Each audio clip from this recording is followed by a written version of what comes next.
A vergonha é o que separa o homem da besta. Eu vejo constantemente pessoas falando sobre honra, sobre ser um homem honrado, citando guerreiros antigos, estoicismo. Eu mesmo já abordei esses assuntos várias vezes, né? Só que assim, eu percebi que pouquíssimas pessoas entendem de fato o que é a honra. A honra, para ela poder existir, para ela poder sequer existir, a vergonha também tem que poder existir, tá? Em uma sociedade, só dá para você olhar para uma pessoa e pensar, caramba, que cara honrado. Se você também pode olhar para outra pessoa e pensar, caramba, esse cara aqui, ele tem que ter vergonha disso. Uma sociedade sem vergonha não pode ter honra. Se você vê hoje em dia, as pessoas acham que a vergonha é uma coisa ruim, tá? Uma fraqueza, que a vergonha não devia existir, né? Que as pessoas não deveriam ter vergonha. Isso é falado o tempo inteiro. Você vê em mídia, você vê influencer, sei lá o que, você vê sua tia, sua prima, todo mundo falando, você não pode ter vergonha disso, você não pode ter vergonha daquilo.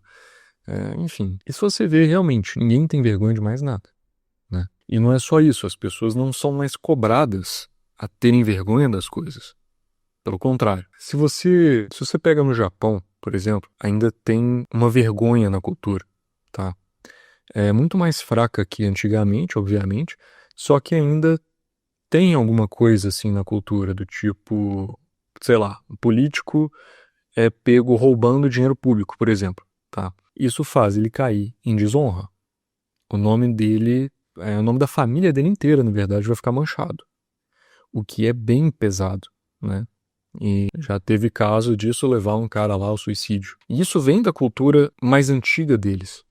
Por exemplo, o seppuku é uma coisa bem famosa, né? Mas o ocidental, ele não entende muito por que alguém faria isso, né? Por que alguém faria esse suicídio ritualístico. E é justamente para resgatar a honra. Deixa eu dar um exemplo, explicar um pouquinho melhor isso, que eu acho que enquadra bem nesse ponto que eu tô querendo trazer. O samurai, ele jurava a vida dele ao Senhor.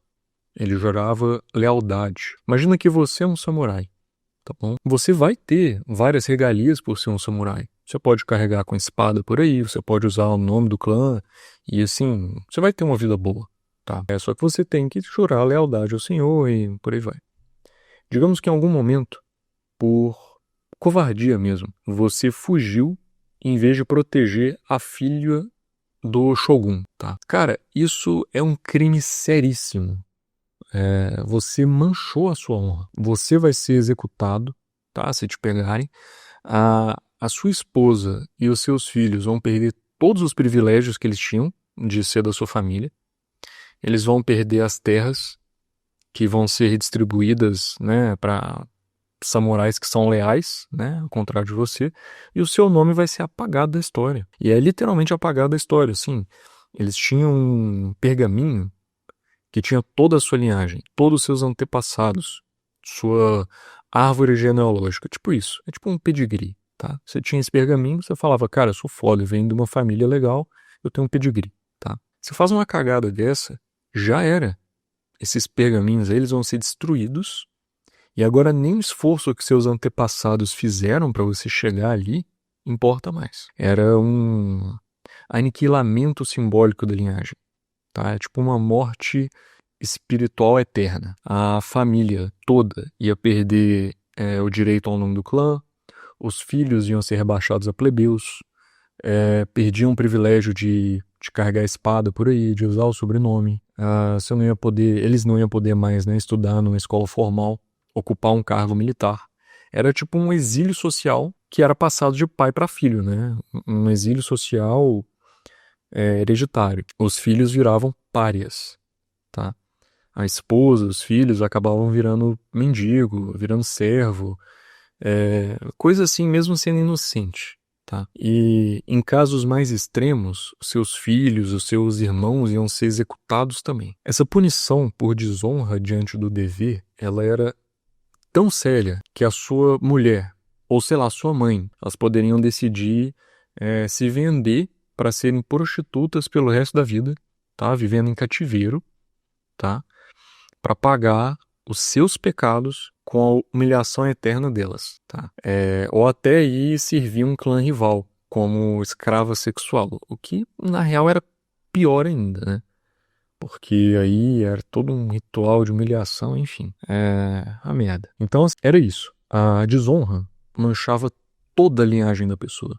Era um pecado que transcende a sua vida e a sua carne, contamina tudo. Então o seppuku, ele entra como uma forma de limpar isso tudo. No Ocidente, o suicídio está relacionado a uma fraqueza, a uma loucura, à depressão, né? E com certa razão também. Mas o seppuku, pelo contrário, ele mostra a força de caráter da pessoa e era uma forma de redenção, entendeu? É basicamente você dizer, eu falhei como homem, eu assumo a culpa por completo. A minha família não vai pagar pelos meus pecados. Eu estou disposto a dar a minha vida de uma forma dolorosa e horrível, agonizante para isso. Então é assumir a culpa inteiramente. Aí o cara pega, crava a faca, abre a própria barriga, deixa as tripas caírem para fora e morrem, né? De um jeito um pouquinho desesperador. Na real, se tivesse um amigo seu presente, ele ia provavelmente decapitar você logo depois para evitar você de sofrer muito, né? Como um ato de compaixão, tá? E o que acontecia depois dessa coisa horrenda, né? O cara era enterrado como samurai. E a família dele podia continuar tendo os benefícios de sempre. Sem aquilo de apagar o nome, prostituição. Seu filho pode até virar um samurai depois também. E o nome continua sendo lembrado com respeito. É a morte como redenção. O pagamento da dívida com sangue. Você acha que isso existe em uma sociedade em que as pessoas não têm vergonha de nada? Em uma sociedade onde o cara é pego roubando e a punição dele é, sei lá, virar presidente? Digamos que por motivos de forças ocultas envenenaram a nossa mídia e a nossa cultura. E a gente não tem mais essa noção de vergonha. Os homens não têm vergonha de serem covardes, por exemplo. O cara não tem vergonha de mentir. O cara não tem vergonha de trair, de ter um filho e não assumir a paternidade, de quebrar uma promessa. Eu vi um vídeo recentemente de um cara andando com a mulher na rua e aí eles são assaltados. Aí a mulher paralisa, né, obviamente. E o cara sai correndo. E tipo assim, deixa ela lá com um bandido, com uma arma na mão no peito dela. E nego nos comentários sem vergonha nenhuma, dizendo que faria a mesma coisa. A mulher média também não tem vergonha nenhuma mais. Ela não tem vergonha de pegar e ir numa balada aleatória e transar com um cara que ela não sabe nem o nome. As nossas celebridades, né, as nossas influenciadoras não têm vergonha nenhuma de fazer uma live fazendo uma tatuagem no ânus. E isso é uma coisa que as pessoas têm que entender.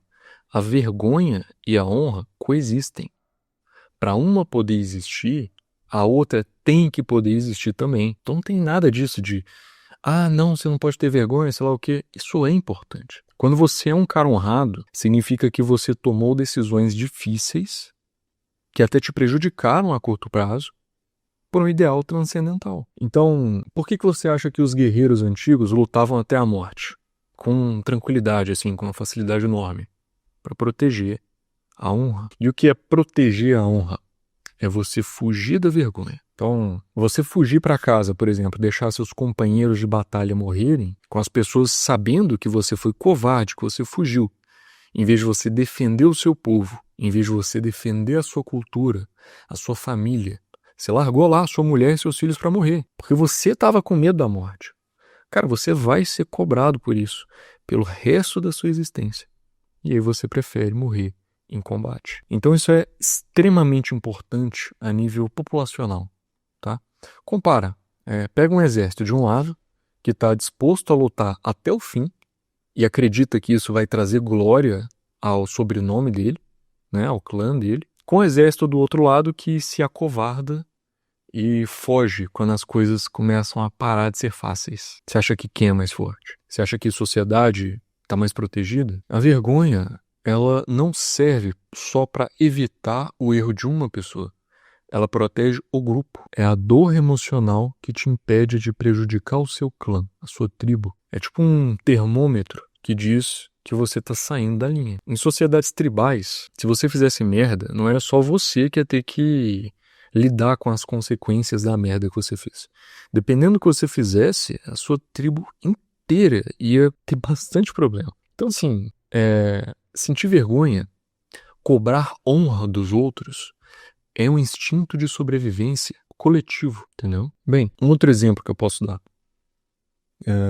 Tem muito tempo que eu queria fazer um podcast, alguma coisa do tipo o valor da fofoca, né? Deixa eu explicar melhor. Quando eu fiz faculdade de medicina, eu conheci muita gente que vinha do interior. Muita gente estava lá, de vários lugares diferentes, que vieram do interior, outras cidades, enfim. E eu, como alguns de vocês sabem, eu cresci numa cidade grande. Só que eu quero ir pro interior. A minha vontade, na real, era de ir pro meio do mato mesmo, meio do nada. Meter um Starlink lá, atender uma ou outra pessoa online, né? Telemedicina, enquanto eu não consigo ser completamente autossuficiente, ter meus boi, enfim. E aí quando eu conseguir desligar completamente da tecnologia e virar só uma lenda, sabe? O médico esquizofrênico que vive como um selvagem com suas 4 esposas e seus 35 filhos, sacou? Aquela parada que o pessoal chama de seita. Mas enfim, eu cheguei a conversar com muita gente no interior sobre a vida no interior, né? Porque eu queria saber a respeito, porque eu tenho interesse, eu quero morar num lugar que não é cidade grande. Eu não acho que cidade grande é um lugar legal para criar filhos, e eu quero ter muitos filhos, né? E nessas conversas com essas pessoas do interior, uma coisa que eu sempre ouvia, majoritariamente de mulher, era o seguinte: é muito gostoso, a vida é mais calma, ela é realmente menos corrida, as coisas parecem passar mais devagar, tem mais natureza. Mas, nossa, tem muita fofoca. Ou até, sei lá, nossa, eu odeio cidade pequena, porque o pessoal fica querendo cuidar da sua vida, né? Eu prefiro aqui, porque não tem fofoca. Porque aqui na cidade ninguém me conhece, é muito melhor, tem liberdade. E o que ela quer dizer com isso?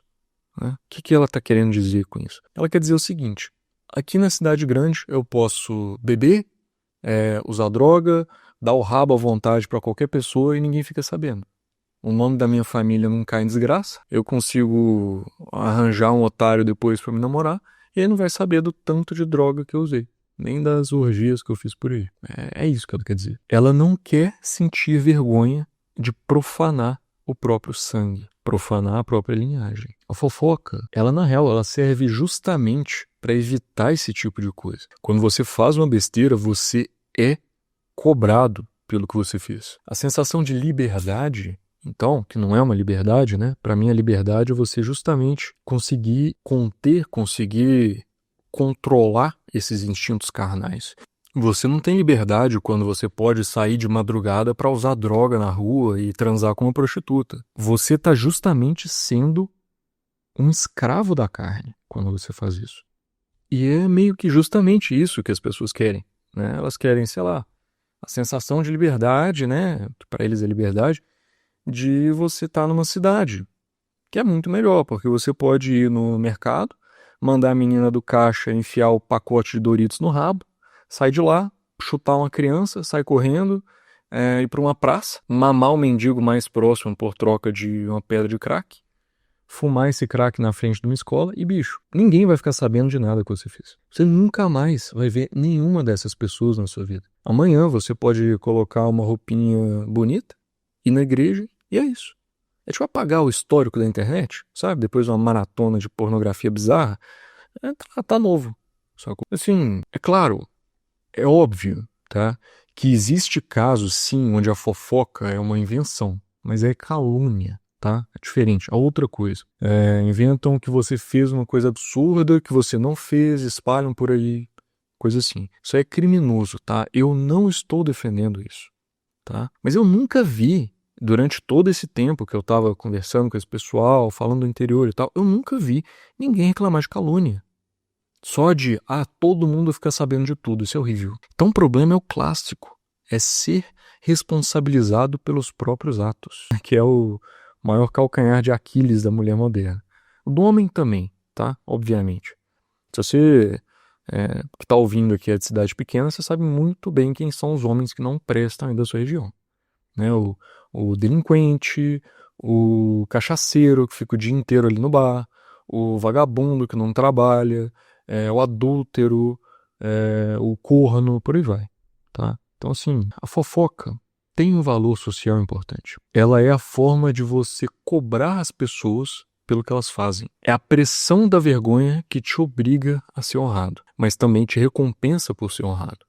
Tá? Em uma comunidade pequena, se você tem caráter exemplar, ninguém vai pensar duas vezes antes de te vender uma coisa fiada, por exemplo. Ou sei lá, antes de te fazer um empréstimo. Ninguém vai desconfiar do que você está fazendo, de quais são as suas intenções. Entendeu? Não vai ficar um segurança na sua cola dentro da farmácia quando você está olhando um band-aid, achando que você vai enfiar alguma coisa ali no bolso que custa R$ 5 e sair correndo. Entendeu? Você não vai precisar de contrato escrito para praticamente nada. Porque a sua palavra vale mais que qualquer coisa. E quando você começar a se interessar pela menina bonitinha que é filha do vizinho, ele vai dar graças a Deus que você está interessado nela, tá? Porque ele conhece seu caráter, sabe da família que você vem, sabe o seu histórico, por aí vai. Ele vai achar você, esse cara tá afim da minha filha? Caramba, que sorte. Quem é pai, já tem filha, deve ter noção aí do tanto que é tenso a ideia de você imaginar, né? Um cara aleatório, desonrado, delinquente, namorando sua filha. Então, um cara honrado, pô, todo mundo sabe o histórico dele, seria uma ótima coisa, né? Então sim, aquela mulher lá, na menopausa, sabe, com fibromialgia, chata pra caramba, com shape de tia da merenda, com a bunda murcha, parecendo um sapo boi, que fica fazendo fofoca o dia inteiro, ela tem um papel importantíssimo na sociedade, que é basicamente de cobrar as pessoas pelos seus atos. Mesmo sendo tão odiada hoje em dia, a fofoqueira é a sentinela moral do vilarejo. Se você pensar, cara, hoje em dia a gente vive de um jeito tão bizarro, tão antinatural, né? Quem vive em cidade grande, principalmente, é completamente bizarro pro ser humano, tá? Dependendo de onde você mora, você consegue acordar, sair de casa, ir num lugar, comer, fazer compra, seja o que for, voltar pra casa e todo mundo que você viu nesse trajeto é capaz de você nunca mais ver na sua vida. E isso, cara, é bizarro. É completamente bizarro. Isso é monstruoso, saca? Em uma sociedade natural, você vê as mesmas pessoas todos os dias. Elas sabem muito bem quem você é. Se você fizer alguma coisa errada, você vai ser cobrado. As pessoas vão lembrar de você. E é por isso que o pessoal confiava mais um no outro antigamente. É por isso que a honra tinha mais valor. Porque a vergonha também tinha mais peso. Mas olha, a vergonha não aparece só em, sei lá, grandes escândalos, em traições, né? Em atos de covardia. Ela pode aparecer em coisas pequenas também.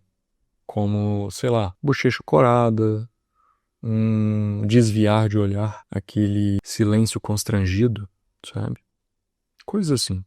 A vergonha não aparece só na culpa de você ter feito uma coisa terrível, tipo abandonar os seus irmãos na guerra. Ela aparece em coisas pequenas, coisas cotidianas também, como a menina que fica tímida quando é elogiada, tá?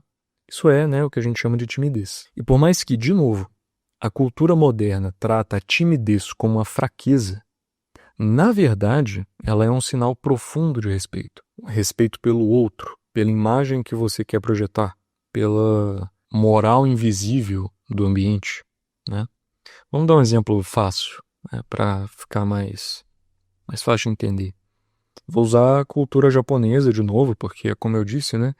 Onde esses elementos ainda estão um pouco mais visíveis, né? É mais fácil de ver essas coisas. Imagina que você está vendo um anime. Eu creio que a maioria dos ouvintes que eu tenho já devem ter visto um episódio de algum anime em algum ponto da vida, né? Você tá vendo um anime e aí a menina tá lá correndo, aí ela vira uma esquina, tromba com o cara. Aí ela vai cair no chão, só que o cara segura ela antes dela cair. Aí ela olha pro cara assustada, fica sem graça, com a bochechinha rosada, ela desvia o olhar, fica toda sem jeito. Esse tipo de reação de timidez, isso demonstra feminilidade. Isso demonstra que a mulher se importa em como as pessoas veem ela, tá? Isso mostra uma fragilidade. Isso é o oposto completo dessa coisa de hoje em dia, da mulher forte, uma mulher empoderada, independente, que não precisa de ninguém, enfim. Se você achar, cara, uma mídia ocidental qualquer,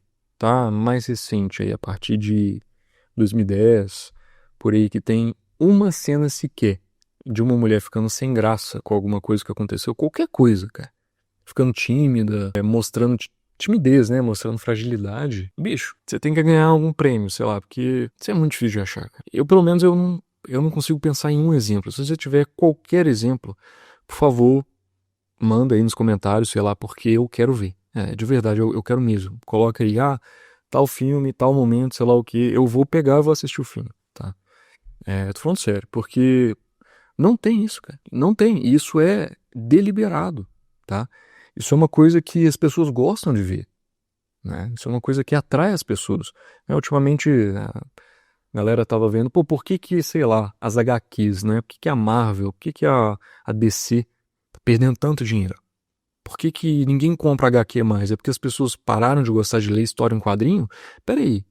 Ao mesmo tempo que elas pararam de ler essas historinhas, por que, sei lá, mangás estão batendo recorde mundial de venda aí pra todo lado? Por quê? Por que tem HQ aí que tá até tentando fazer versão mangá, sei lá o que e tal, pra tentar atrair o público?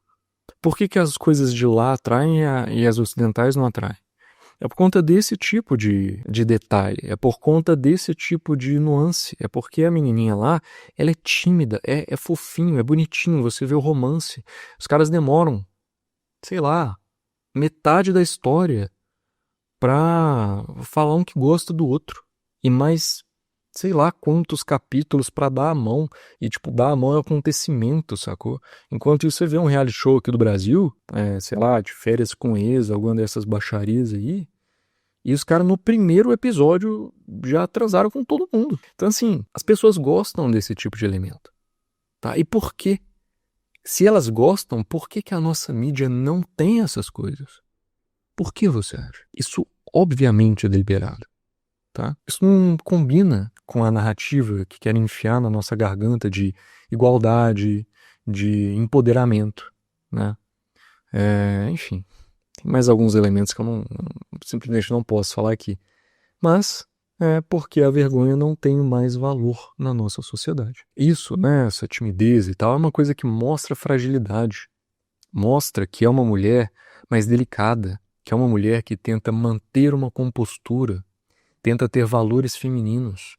Você não consegue imaginar uma mulher desbocada, desrespeitosa, né, vulgar, tendo um comportamento desse. A timidez em uma mulher é uma forma de mostrar que ela se importa, entendeu? Que ela tem consciência do que ela está fazendo, do que ela está dizendo, que ela tem noção do impacto que as atitudes dela, do que acontece e tal, tem na imagem dela, tem na família dela, tem na reputação dela. E olha, convenhamos, né? Se ela fica com vergonha, é porque ela quer preservar alguma coisa. Ela quer preservar alguma coisa pura. A timidez feminina é o contrário completo da vulgaridade. Se a mulher nunca fica sem graça, ela nunca se intimida com nada, ela não desvia o olhar, ela não gagueja um pouco quando recebe um elogio, sei lá, nada do tipo, né? Ela provavelmente não tem um senso muito alto ali de valor da própria intimidade. E ter um senso de valor da própria intimidade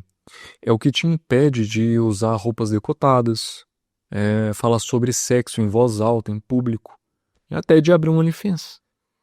É considerar a intimidade como uma coisa preciosa, não uma coisa que, sei lá, você tem com qualquer pessoa por aí, né? Esse tipo de vergonha, a timidez, ela é muito importante, porque faz a mulher se preservar. E olha, você gostando disso ou não, o valor de uma mulher é diretamente proporcional ao tanto que ela é preservada. Então, se ela fica tímida com elogio, com um toque mais íntimo, com um olhar mais firme, isso geralmente mostra que ela é mais preciosa, tá? Que ela tem mais coisa em jogo para perder, entendeu? A timidez feminina, ela acaba sendo uma coisa como é como se fosse uma centelha de virtude, tá? É mostrar que ela tem um código de honra, pelo menos, sei lá, um tipo de moral silenciosa, tá? Que ela não é uma mulher moderna que precisa, sei lá, ser vigiada 24 horas por dia,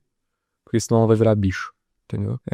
Mostrar que ela é uma pessoa que consegue se regular sozinha. Assim como um homem honrado, né? Que teria vergonha de trair, de mentir, de abandonar os seus, que preferem morrer em combate do que viver em desonra. No final, então, a vergonha ela é um regulador moral ancestral, tá? Biológico, que só é demonizado por quem quer viver sem consequência nenhuma, sem limite nenhum. Só que a gente não quer isso. A gente quer o peso, o fardo, a responsabilidade, a honra. E é por isso que aqui a vergonha ainda tem um valor, porque para nós a honra ainda é sagrada. Vigor e Permuta.